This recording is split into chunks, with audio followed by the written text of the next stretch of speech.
하나님의 말씀 디도서 3장 1절 말씀만 봉독하겠습니다. 너는 저희로 하여금 정사와 권세 잡은 자들에게 복종하며 순종하며 모든 선한 일 행하기를 예비하게 하며. 이제 성도들에게 권면하는 말씀은 이제 국가 통치 세력에 대해서 순종할 것을 디도에게 권면하는 말씀입니다.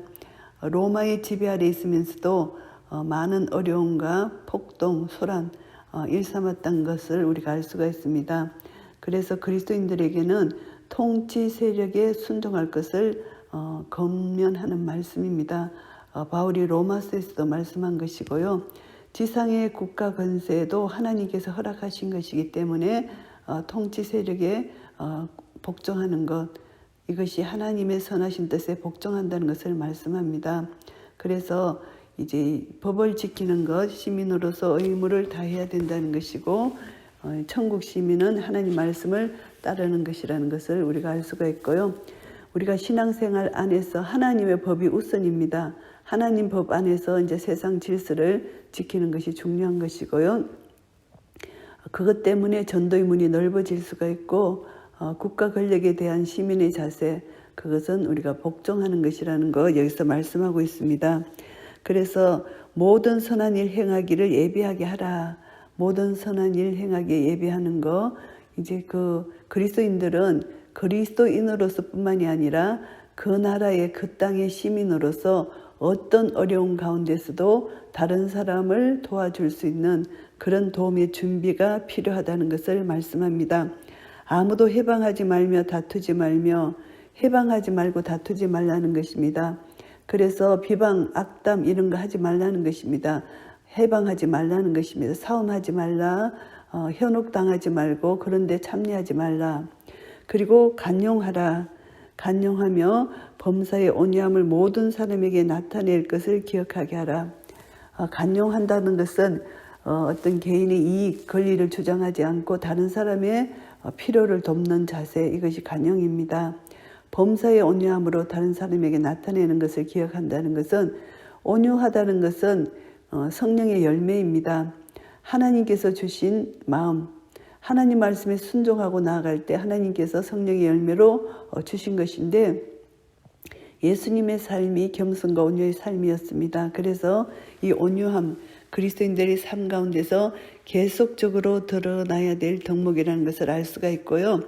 우리도 전에는 어리석은 자요, 예수 그리스도를 믿기 전에는 어리석은 자였다. 구원받기 이전의 삶은 어리석었다. 지각이 없다. 하나님을 알지 못했기 때문에 영적으로 무지했다는 것입니다. 순종치 아니한 자요, 하나님을 몰랐기 때문에, 말씀을 몰랐기 때문에 순종치 아니했습니다. 하나님 말씀에 불순종했는데, 지금 보면은 이제 속은 자, 이 속은 자는 이단 사상에 빠져서, 거짓 종교에 빠져서 잘못된 길로 인도받아 멸망의 길로 빠진 자들, 속은 자입니다. 그러니까 하나님 말씀이 없는 자는 속은 자일 수밖에 없습니다. 각색 정욕과 행락의 종로로 단 자, 자기 쾌락, 향락을 추구하는 타락한 상태에 있는 자들, 그리고 악독과 투기로 지낸 자, 악독과 투기, 타락한 인간의 악한 기질 본성입니다. 악의가 가득한 것, 그리고 가정스러운 자요. 가정스럽다는 것은 타인에게 혐오감을 주는 것입니다. 그리고 피차 미워한 자였으나 서로 미워하고 그것은 결국 파멸에 이르는 길이죠. 이렇게죠. 예수 그리스도를 믿기 전에는 이런 자들이었다. 이것을 말씀하고요. 옛사람의 모습입니다. 우리 구주 하나님의 자비와 사람 사랑하심을 나타내실 때에 하나님 예수 그리스도의 자비, 사랑, 하나님께서 우리를 구원하셨다는 이 고백이 바로 우리 구주 하나님 자비입니다. 그래서 하나님께서는 우리를 구원하시려고 독생자 예수 그리스도를 이 땅에 보내신 것, 이것을 아는 자는 우리 구주 하나님의 자비하심을 알게 됩니다. 그리고 사람 사랑하심을 나타내는 것, 성육신 하셔서 우리 죄인을 구속하시는 하나님 아버지의 사랑을 여기서 말씀합니다. 우리를 구원하셨습니다. 우리의 행한 바 의로운 행위로 말미암지 아니했습니다. 우리가 구원받은 것은 내 의가 아니고 내 의로움이 아니고 내 행위가 아니고 오직 하나님의 긍휼하심, 하나님의 은혜로 말미암아 믿음으로 구원을 받은 것입니다. 전적으로 하나님의 은혜, 하나님의 긍휼하심을 쫓아서 구원을 받았는데 중생의 씻음과 이 씻음은 세례를 의미하는데 물세를 통해서는 구원이 없잖아요. 이 씻었다 상징적 표현입니다. 중생의 씻음, 이것은 우리가 거듭났다. 거듭났다는 것은 우리 죄를 예수님 피로 씻었다고 이렇게 볼 수가 있습니다. 그래서 거듭남을 의미한다고 볼 수가 있고요. 그리고 성령의 새롭게 하심, 성령의 새롭게 하심은 중생의 씻음의 결과로서 하나님의 형상을 회복하는 과정입니다. 그래서 중생의 씻음, 이 중생은 신분이 변화됐다. 옛사람이 벗어지고 새 사람을 입은 순간적인 변화입니다. 마귀의 자식이, 사탄의 자식이 하나님의 자녀가 된 것, 신분이 변화됐다는 것이 중생이고 거듭난 것이고요. 새롭게 하심, 이것은 이제 중생으로 말미암아 우리 내적으로 점진적인 변화가 일어난다. 새로운 삶, 성화의 삶을 살아가는 변화되어 가는 과정을 여기서 말씀하고 있습니다. 성령을 우리 구주 예수 그리스도로 말미암아 우리에게 풍성히 부어주사, 성령님이 우리에게 부어진 것은 우리 주 예수 그리스도로 말미암아 주신 것이라는 것입니다. 예수 그리스도가 우리 중보자시기 때문에 오순절에 성령의 기름 부으심이 있었잖아요. 오순절 마가의 다락방에 성령님이 오셨습니다. 예수님이 가심으로 성령을 보내신다고 약속해 주셨잖아요. 그래서 하나님은 예수 그리스도를 통해서 모든 은혜를 부어주셨고 예수님이 부활 성천하심으로 성령님을 보내주신다. 약속대로 성령님이 오셨습니다. 그래서 성령님으로 말미암아 우리에게 풍성한 은혜를 부어주셨다. 우리의 중보자는 예수 그리스도이십니다. 그래서 은혜 보좌 앞에 담대히 나아가 예수 그리스도 이름으로 기도할 때 성령님이 우리를 도우셔서 기도를 도우시고 주님을 만날 수 있는, 하나님을 만날 수 있는 그런 통로를 열어주시는 그 길로 담대하게 성령님의 능력으로 나아갈 수 있는 것입니다. 우리로 저의 은혜를 힘입어 어렵다 하심을 얻어 영생의 소망을 따라 후사가 되게 하려 하심이라. 우리는 전적인 예수 그리스도의 은혜를 입었습니다. 우리가 불의한 자였는데 예수님의 보혈의 능력으로 믿는 자에게 의롭다 칭해 주신 칭의를 갖게 된 것이고 이것은 전적인 하나님의 은혜다. 우리 인간의 공로나 노력이 아니다는 것입니다. 그래서 예수 그리스도의 구속 사역을 통해서 죄인에게 베푸신 하나님의 은혜로 우리는 어렵다 하심을 얻게 된 것이고요. 영생의 소망을 따라서 후사가 되게 하려 하신 하나님의 사랑입니다. 상속자가 되었다는 것입니다. 그리스도와 함께 상속자가 되었다. 이제는 우리는 종의 신분을 벗어나서 상속자가 되었다는 것입니다. 이 상속자는 미래 영광을 얻기 위해서는 반드시 현재의 고난에 동참하는 자들입니다. 그래서 우리는 후사가 되고 상속자가 된 자는 반드시 하나님 말씀을 순종하여서 이 땅에 힘들고 어려운 고난을 통과해서 장차 누릴 영광을 소망하고 살아가는 자들입니다. 이 말이 mid보도다. 하나님 말씀 구원사역이 너무나 신실하다는 것입니다. 찬양하고 있습니다. 언컨대 내가 이 여러 것에 대하여 굳세게 말하라. 이 복음에 대해서 굳세게 말하라는 것입니다.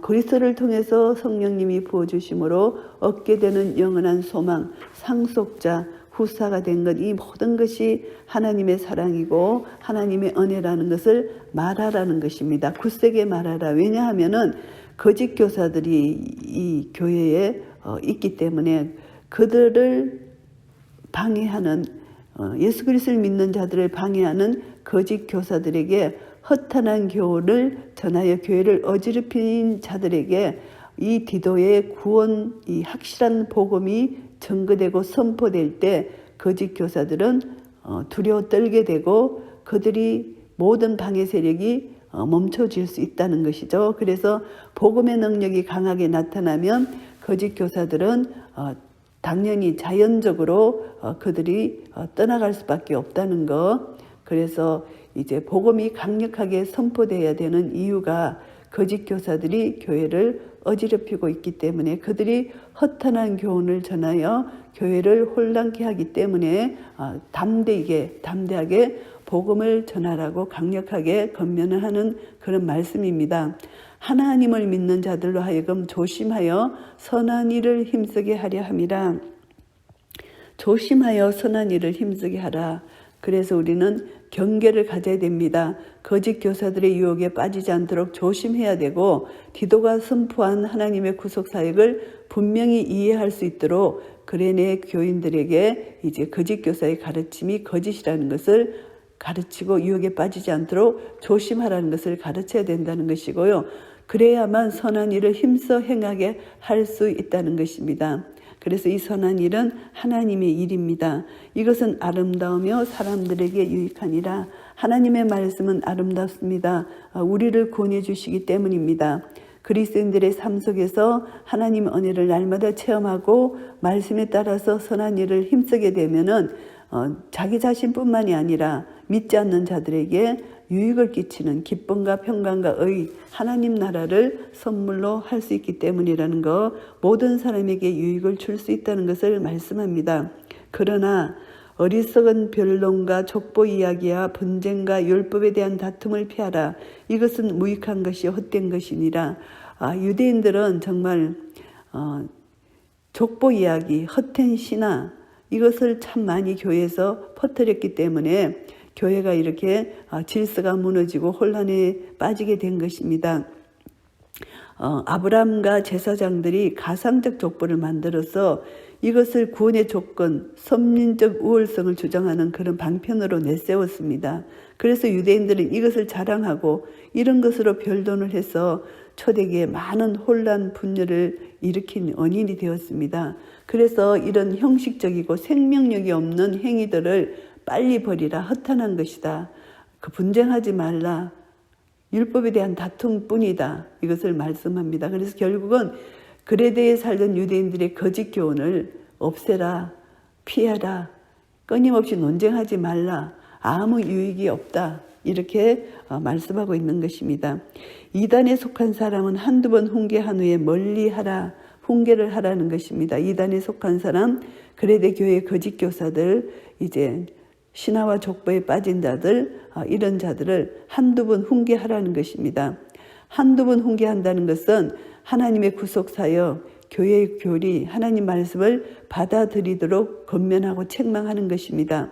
그리고 훈계를 받아들이지 않는 자에게는 교회에서 추방해야 됩니다. 왜냐하면 교회의 거룩을 유지하기 위해서, 교인들의 거룩을 유지하기 위해서 그들이 잘못된 길로 가지 않도록, 혼란에 빠지지 않도록 성도들을 지키기 위한 것입니다. 그래서 그들을 멀리하라고 권면하는 말씀이고요. 이러한 사람은 내가 아는 바와 같이 부패하여서 스스로 정죄한 자로서 죄를 짓느니라. 이런 자들은 부패했다. 마음이 심히 왜곡되고 삐뚤어져서 진리를 거부한다. 교회의 훈계조차 받아들이지 않는다는 것입니다. 마음이 부패해졌기 때문입니다. 생명의 근원이 마음에서 나오는데 자기 주장만 고집하는 것은 스스로 정죄에 빠지는 것이죠. 마음이 부패한 자입니다. 내가 아데마나 두기고를 내게 보내리니 그때 내가 급히 니고볼리로 내게 오라. 내가 거기서 과동하기로 작정하였노라. 이 디도를 또 불러오기 위해서 이때 또 그레데 교회에 또 이게 다른 사역자를 보내는 것입니다. 그래서 이 사역자가 이제 가면은 급히 이제 오라는 것입니다. 바울에게 오라는 것입니다. 여기서 자기가 가동하기로 작정했다.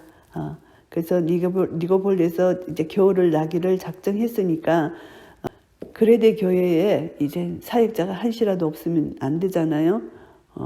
거짓 교사들이 또 교인들을 유혹하기 때문에, 그래서 이제 디도가 바울에게 갈 동안 또 교회를 지킬 사람을 보내는 것입니다. 그래서 이제 그 사람의 이름을 여기서 언급하는 것이고요.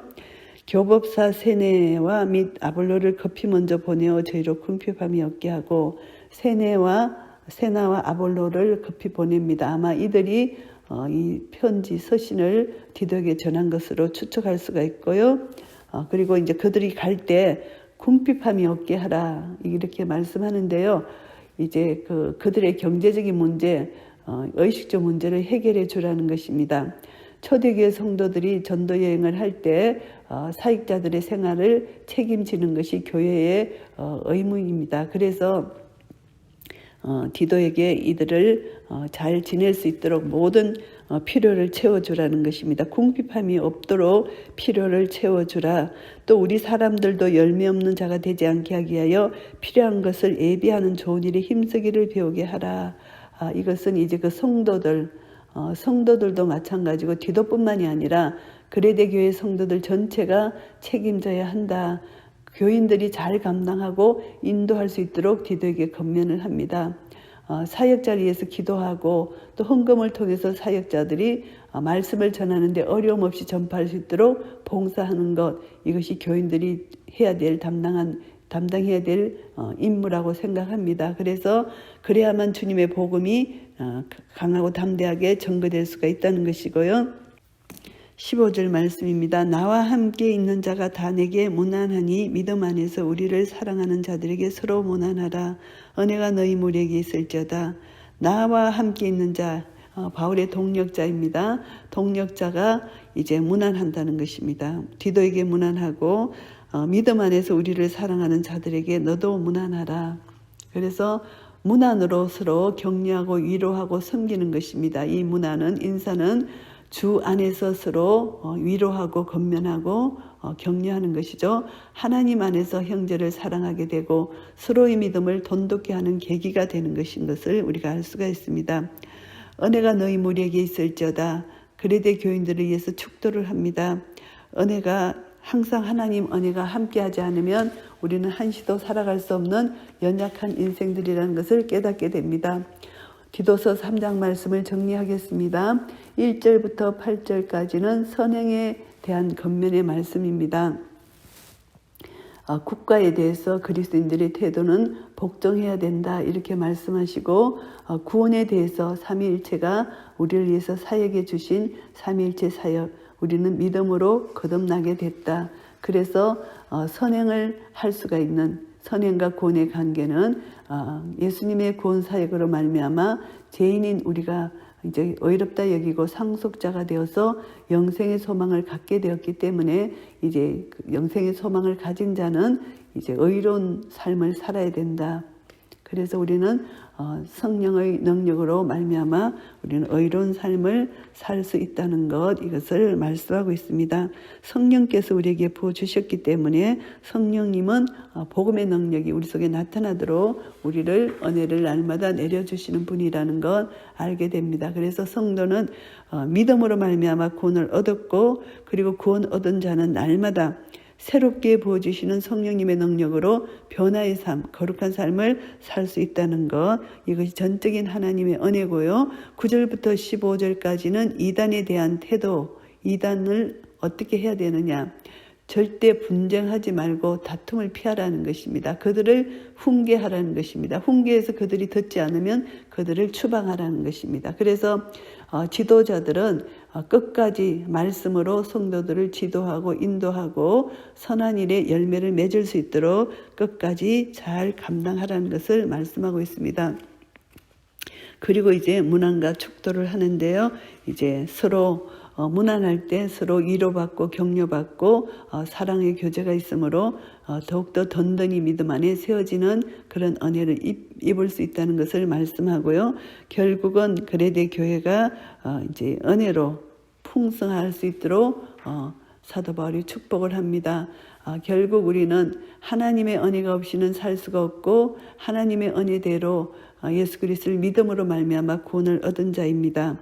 그리고 날마다 우리에게 부어주시는 성령님의 능력으로 말미암아 우리는 이제 하나님 말씀에 온전히 순종하고 어떤 변론, 어떤 분쟁도 없이 오직 주님의 말씀만을 선포하며 말씀대로 순종하여 하나님의 능력대로 우리는 온전히 아버지를 기쁘시게 해드리는 삶을 살고, 그리고 또 전도자, 복음 전하는 자에게 우리가 그들의 필요를 채워줄 수 있는 성도의 의무를 감당할 수 있는 자가 되어야 되고, 날마다 우리 삶을 통해서 서로 위로하고 격려하고 성도들의 교제를 통해서 더욱더 믿음이 돈독히 세워지고 서로를 붙들어주는 그런 은혜가 우리 모두에게 있으시기를 예수 그리스도 이름으로 축복합니다. 아멘.